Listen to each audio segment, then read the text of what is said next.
Hi అండి, welcome back to my channel. నేను మీ కల్పన అండి. ఎలా ఉన్నారండి? అందరూ బాగున్నారా? మేమైతే బాగున్నామండి. మీరు అందరూ బాగుండాలని మనస్ఫూర్తిగా కోరుకుంటున్నాను. ఇవాళ వీడియోలో అయితే టమాటా పొంగల్ అయితే చూపించానండి. చాలా తొందరగా అయిపోతుంది రెసిపీ. వీడియోని ఎక్కడ స్కిప్ చేయకుండా చూసి మీకు కానీ నచ్చినట్టయితే లైక్ చేయండి, షేర్ చేయండి, కామెంట్ చేయండి. ఎవరైనా మన ఛానల్ కొత్త వాళ్ళు చూస్తున్నట్టయితే వెంటనే మన ఛానల్ సబ్స్క్రైబ్ చేసుకోండి. ఇంకెందుకండి ఆలస్యం, వీడియోలోకి అయితే వెళ్ళిపోదాం. చూడండి, ముందుగా నేను టమాటా పొంగల కోసం అయితే ఒక గ్లాస్ అయితే రైస్ తీసుకున్నానండి. మామూలుగా నేను మసూర రైస్ తీసుకున్నాను. దాంట్లోనే ఇంకొక హాఫ్ గ్లాస్, దాంతో గ్లాస్ వేసాను కదండి, ఒక హాఫ్ గ్లాస్ పెసరపప్పు అయితే తీసుకున్నాను. దీన్ని శుభ్రంగా వాష్ చేసి పెట్టేసుకున్నామండి. ముందుగా నానబెట్టి పెట్టేసుకుంటాను.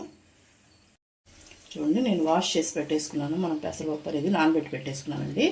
ఈ లోపల 2 పెద్ద సైజు టమాటాలు అయితే తీసుకొని మనం మిక్సీ జార్లో వేసేసుకున్నాం.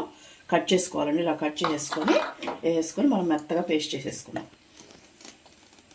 చూడండి, స్టవ్ వెలిగించేసుకుని ఒక కుక్కర్ అయితే పెట్టేసుకున్నానండి. కుక్కర్ హీట్ అయిన తర్వాత మనం నెయ్యి వేసుకున్నాం. ఒక స్పూన్ నెయ్యి వేసుకొని ఒక 2 స్పూన్లు ఆయిల్ అయితే వేసుకున్నామండి. ఆయిల్ వేసుకోవాలి. 2 స్పూన్లు ఆయిల్ వేసుకొని అది కూడా హీట్ అవనిద్దాం. చూడండి, పచ్చిమిర్చి ఒకటి చీల్ చేసేసుకున్నామండి. ఒకటైతే సరిపోతుంది. ఒక చిన్న అల్లం ముక్క సన్నగా కట్ చేసాను. కొంచెం వేగనిద్దామండి. మనకి అల్లం కొద్దిగా వేగాలి, పచ్చి వాసన వరకు. చూడండి, ఒక స్పూన్ మిరియాలు, ఒక స్పూన్ జీలకర్ర కొద్దిగా ఎక్కువ వేసుకోండి, బాగుంటుంది మనకి పొంగల్కి. ఈ 2 కూడా బాగా వేగనిద్దాం. చూడండి, వేగింది కదా. ఇప్పుడు మనం కరివేపాకు వేసుకున్నాం. కరివేపాకు వేసుకొని కొద్దిగా వేగిన తర్వాత ఇప్పుడు మనం టమాటా ఫ్రైస్ చేసి పెట్టుకున్నాం కదండి, అదైతే దీంట్లో వేసేసుకొని టమాటా కొద్దిగా పచ్చి వాసన పోయేంత వరకు మనం కుక్ చేసుకోవాలండి. ఆయిల్ బాగా పైకి తేలాలి. అలాగా కుక్ చేసుకోండి పచ్చి వాసన పోయేంత వరకు. చూడండి, మనకి ఉడుకుతుంది కదా. ఇప్పుడు కొంచెం పసుపు, కొద్దిగా కారం, చాలా కొద్దిగా వేసుకోండి. పసుపు సగం స్పూన్ కారం వేస్తున్నాండి. సగం స్పూన్ కన్నా తక్కువ వేస్తున్నాం కారం. మనం పచ్చిమిర్చి కూడా వేసాం కాబట్టి సరిపోతుంది. మనం ఈ పొంగలికి ఉప్పు సరిపడంతా వేసుకోండి. మీకు ఎంత పడుతుందో అంత వేసుకోండి. నేనైతే 1 స్పూన్ వేసానండి. చిన్న స్పూన్తో 2 స్పూన్లు వేసాను, ఎందుకని స్పూన్ అవుతుంది. ఇప్పుడు మనం బాగా కలుపుకొని ఇప్పుడు బాగా టమాటా పచ్చివాసన పోయేంత వరకు కుక్ చేసేసుకుందాం. చూడండి, మనకు ఆయిల్ బాగా తేలిపోయింది కదా టమాటా పేస్ట్లోంచి. ఇప్పుడు మనం శుభ్రం కడిగి పెట్టుకున్నాం కదా రైస్, పెసరపప్పు, బియ్యం అయితే దాంట్లో వేసేసుకున్నాం. దాంట్లో వేసేసుకొని 1 నిమిషం పాటు వేయించుకున్నామండి. దీంట్లో వేయించామంటే బాగా వస్తుంది పొంగల్ టేస్ట్, అందుకని 1 నిమిషం పాటు వేయించండి.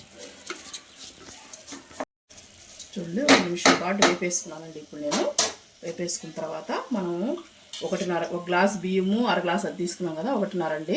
ఇప్పుడు మనం గ్లాసుకి 2 గ్లాసుల చొప్పున మనం పోసుకోవాలి. బియ్యం 1 గ్లాస్ తీసుకున్నాం కదా, 2 గ్లాసుల నీళ్ళు. పెసరపప్పు 1 గ్లాస్, సగం గ్లాస్ తీసుకున్నాం కదండి, దానికి 1 గ్లాసు.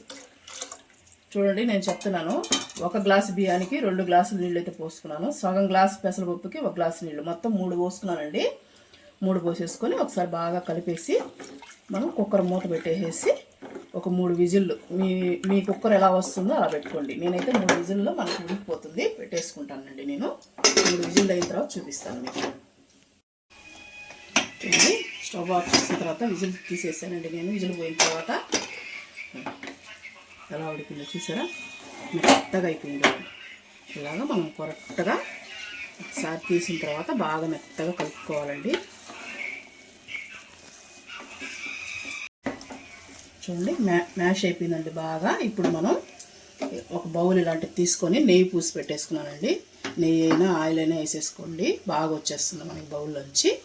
ఇప్పుడు మనం బౌల్ నిండా వేసేసుకొని బాగా ఇలా ప్రెస్ చేసుకోండి. ఇలా ప్రెస్ చేసుకున్నామంటే మనకి ఈజీగా బాగా వస్తుందండి. ఇలాగా ప్రెస్ చేసుకోవాలి. మనం సర్వింగ్ చేసేసుకున్నాక ఇప్పుడు ఇలాంటి ప్లేట్ ఒకటి ఉంటుంది కదండి, ప్లేట్ మీద ఇలా పెట్టేసి ఇలా తిప్పేయడమే. చూడండి,